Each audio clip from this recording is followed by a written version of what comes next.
Hoy vamos a hablar un poco más de Carl Jung y su idea de arquetipo o de imágenes arcaicas o imágenes primigenias. Jung llama a la imagen de carácter arcaico a aquella imagen que presenta una llamativa concordancia con conocidos temas mitológicos.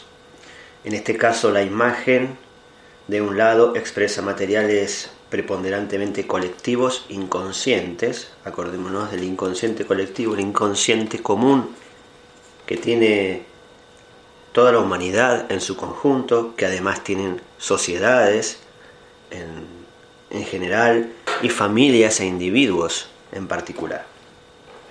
Y del otro lado indica la momentánea situación de la conciencia, que en ese caso no está sometida tanto a una influencia personal, sino más bien a una influencia colectiva. Una imagen personal no tiene ni carácter arcaico ni significado colectivo, sino que expresa contenidos personales e inconscientes y una situación de conciencia condicionada por factores personales. Pero la imagen primigenia, a la que también llamamos arquetipo, siempre es colectiva, es decir, que es común a pueblos enteros o incluso a épocas enteras. Y es probable que los temas mitológicos, dice Jung, más importantes sean comunes a todas las razas y a todos los tiempos. Y dice que él pudo demostrar a través de los sueños y las fantasías mentales de mucha gente series de temas mitológicos de otros pueblos. Esto también lo podemos ver, por ejemplo, como los diferentes pueblos, los mapuches, los chinos, los hindúes, los babilonios, los hebreos, los pueblos aztecas, todos hablaron en algún momento de un diluvio universal. Y aquí Jung nos dice cómo es posible que estos pueblos, sin ningún contacto cultural, pudieran realizar una mitología en común. Y él dice, en realidad fueron estas imágenes colectivas que son inherentes a la humanidad. Cuando habla de imagen arcaica se refiere a eso, a arquetipo, que está viniendo de alguna manera impreso en nuestro inconsciente a través del cual se expresan en la conciencia. En estas culturas antiguas se expresaba de esa manera, a través del mito. Podemos también ver, por ejemplo, la coincidencia entre los dioses nórdicos del norte de Europa y los dioses griegos. Hay una gran similitud, y también con algunos mitos africanos. Esta idea de arquetipo de Jung nos ayuda un poco a entender cómo, por ejemplo, en la Edad Media la gente se identificaba a sí misma a través de una imagen. Y esto lo podíamos ver en la heráldica, en los blasones, en los escudos de los caballeros. Los caballeros iban al combate y se ponían un yelmo y una armadura, y no se podía identificar su rostro ni sus cuerpos. Y entonces, cuando entraban en combate, y no había uniformes, ¿cómo distinguían contra quién iban a luchar? Tenían una carta de presentación.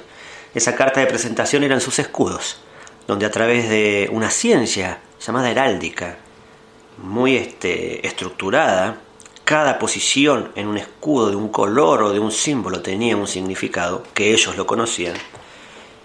Con esa carta de presentación sabían contra quién debían combatir y contra quién no. Y entonces uno veía de lejos, y lo primero que miraba en un caballero no era su caballo, sus armas, su armadura, su porte, sino su escudo. ¿De dónde viene? El escudo nos muestra cuál es el origen de su familia, cuáles son sus proezas, cuáles son sus características que los distinguen de los demás. Esto fue tomado por las naciones enteras. Si uno se pone a pensar, los países hoy tienen escudos. Hay provincias que tienen escudos en todo el mundo y todavía hay familias que lo conservan. Esto demostraba de dónde vengo yo. El caballero, cuando veía a otro, lo que miraba era de dónde vienes tú. Y ahí veían si medían fuerzas o si compartían la lucha contra otro enemigo en común. Y dentro de estos símbolos había colores con su significado, y había animales que representaban algo. Y para ellos no era difícil entender qué significaba el animal que había en el blasón del que venía enfrente o estaba junto a mí. No había que descifrarlo ni preguntarle qué significa esa águila, qué significa ese tigre. Todos lo sabían, todos conocían ese lenguaje que hoy hemos olvidado. Y ese lenguaje es el lenguaje arquetípico. Sabían lo que simbolizaba cada cosa. No necesitaban ir a ningún libro ni a ningún experto que les tradujese ese idioma. Y esto es porque Jung nos dice: nosotros tenemos a los dioses, a los mitos y a los animales adentro nuestro. Por eso podemos tener comportamientos animales. Muchas veces nos dice la sabiduría popular: esta persona es un zorro porque es astuto o actúa como una serpiente, o es una rata o es un cerdo, o parece un perro rabioso. Todas esas expresiones de los animales, que nosotros las decimos a veces sin conciencia, eran mucho más presentes, estaban mucho más presentes en la antigüedad y no hacía falta interpretarlas. Uno las veía y automáticamente su inconsciente las incorporaba a la vida y entonces no había que descifrar ningún código. Por ejemplo, Jung nos cuenta de estos animales que podían aparecer, que el toro era un símbolo de potencia fecundante, de propagación vital, asociado por sus cuernos con la luna y los influjos de los astros. Los cuernos en los animales no son otra cosa que una comunicación, unas antenas hacia los astros. Por ejemplo, hay una figura mítica, porque también aparecen estas uniones entre animales o entre humanos y animales, y ahí nos podemos encontrar con el Minotauro o con el toro egipcio Apis. Podemos encontrarnos con danzas taurinas en la antigua Creta y en el culto de Mitra también. Bueno, el tigre, por ejemplo, nos dice Jung, deriva de Zigra, palabra iraní que significa agudo y punzante. El gato representa la perfidia y la astucia. El oso, para los celtas, es valor y fuerza. Y en los sueños significa que el soñante tiene un adversario astuto. El gallo en los sueños es presagio de un momento feliz. Y los peces, especialmente salmón, está asociado al conocimiento secreto y eran frecuentemente utilizados por augures y adivinos.